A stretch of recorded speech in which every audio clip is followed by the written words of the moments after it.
இப்போ உலகம் முழுக்க ஸ்ட்ரெய்ட் ஹார்மோஸ் பத்தி தான் பேசப்படுது. ஆனா உலக எண்ணெய் வர்த்தகம் இந்த ஒரே ஒரு கடன் வழியை மட்டும் சார்ந்து கிடையாது.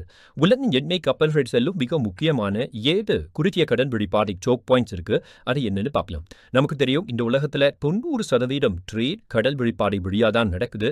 இதுல நான் இப்போ ஆயிலை மட்டும் கான்சென்ட்ரேட் பண்ணி சொல்றேன். ஃபர்ஸ்ட் ஸ்ட்ரெய்ட் ஆஃப் ஹார்மோஸ் இடம் ஈரான் மற்றும் ஒமானுக்கு நடுவில் இருக்கு. பர்ஷியன் டெஸ் பகுதியில் இருக்கிற முக்கிய எண்ணெய் உற்பத்தியாளர்கள் Saudi Arabia, Iraq, UAE, Kuwait, Iran இந்த நாடுகள் உலக சந்தைக்கு எண்ணெய் அனுப்பும் முக்கிய கடல் வழி இதுதான். ஆயில் இங்க இன்ஜெக்ட் ஆனாதான் மற்ற கண்ட்ரீஸ்க்கு போக முடியும்.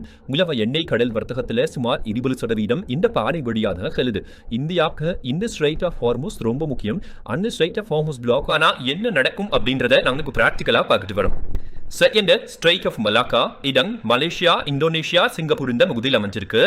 இந்தியன் ஓஷனையோ பசிபிக் ஓஷனையோ இணைக்கும் குறுகிய கடல் பாதை.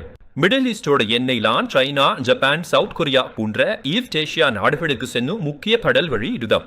உலகத்துல அதிக அளவு எண்ணெய் கடக்கும் முக்கிய சோக் பாயிண்ட்ல இதுவும் ஒன்று. நெக்ஸ்ட் சுவேஸ் கெனால் இடன் எஜெட் மெடிடேரியன் சீயையும் ரெட் சீயையும் இணைக்கும் கால்வாய்.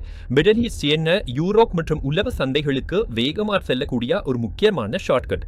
இது இல்லை அப்படின்னா கேக் ஆஃப் குட் ஹோப்னு நம்ம ஆப்பிரிக்காவை சுற்றிட்டு தான் போகும் நேரம் ஜாஸ்தியாகும். நாலாவது பாபேல் மண்டப் இடம் ஏமன், ஜிபூட்டி அருகில் இருக்கு. ரெட் ஃப்ரீ மற்றும் கல்ஃப் ஆஃப் ஏடன் இணைக்கும் முக்கிய கடல் பாதை. இந்த வழியா மிடில் ஈஸ்ட் எண்ணெய் யூரோப் மற்றும் அமெரிக்க சந்தைகளுக்கு செல்லுது.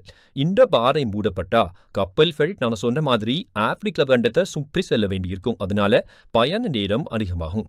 அஞ்சாவது டானி ஸ்ட்ரெய்ட் இடம் டென்மார்க், ஸ்வீடன், பால்டிக் சி மற்றும் நார்த் சீயை இணைக்கும் கடல்பதி. ரஷ்யா மற்றும் பால்டிக் பகுதியிலிருந்து வரும் க்ரூட் ஆயில் மற்றும் பெட்ரோலியம் ப்ராடக்ட் உலக சந்தைக்கு செல்லும் இன்னொரு முக்கிய பாதை. ஆறாவது டர்க்கி ஸ்ட்ரெய்ட் இடம் துருக்கியே. ரஷ்யா, அசர்பைஜான், கஜகஸ்தான் போன்ற நாடுகளோட எண்ணெய் மெடிட்டரேனியன் சீ வழியா யூரோப் மற்றும் உலக சந்தைகளுக்கு செல்லுது. பிளாக் சீயுடைய எண்ணெய் ஏற்றுமதிக்கு இது முக்கிய கடல் பாதை. ஏழாவது பனாமா கெனால் இடம் பனாமா. அட்லாண்டிக் ஓஷனையும் பசிபிக் ஓஷனையும் இணைக்கும் ஒரு கால்வாய். வட அமெரிக்கா, தென் அமெரிக்கா, ஏசியால எண்ணெய் மற்றும் எல்என்ஜி வர்த்தகத்துக்கு இது ஒரு முக்கியமான ஷார்ட்கட். ஸோ உலக எண்ணெய் வர்த்தகத்துல பெரிய பகுதி இந்த 7 குறுகிய கடல் வழிகள் மீது தாங்க சார்ந்திருக்கு.